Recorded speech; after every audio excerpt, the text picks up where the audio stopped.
Our noble ulama of the past, our scholars in the past, they taught us how to recite the Quran. And what they did is they taught us the pronunciation of the letters in Arabic to recite the Quran. And they have a curriculum or syllabus that they do that. And the first chapter is called the Makharij al-Huruf, or the emission points of the letters. And what that is in the mouth and the tongue and the throat and things like that, sounds they are emitted from there. And the place where the sound comes from, our shuyukh, they taught us that in order for people to pronounce the letters properly in the Arabic language.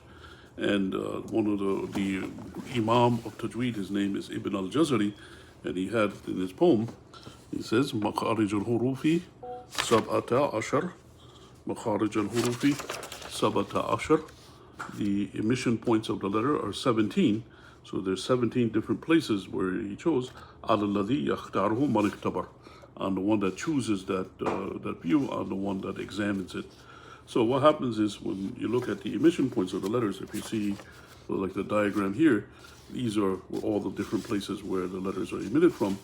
And what the Shaykh, he said there's 17 different ones, 17 different places. Makharij al-Hurufi Sabata Ashar.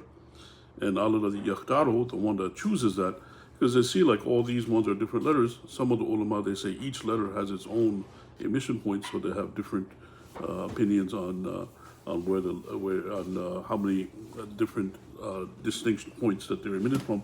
So Alladhi yakhtaruhu. But this is the one that almost everybody in the world they go by Ibn Jazari, the 17 places of the emission points, and Manik Tabar, and if they examine it, and it's very interesting because people, they always talk and speak, but they don't realize that these are where the letters they come from. And so that's what you have, the Makharij al-Huruf. And Allah knows best, and we'll have the other lessons, inshallah, to go in detail the different emission points of the letters. And Allah knows best, and may peace and blessings be upon Prophet Muhammad sallallahu alaihi wasallam.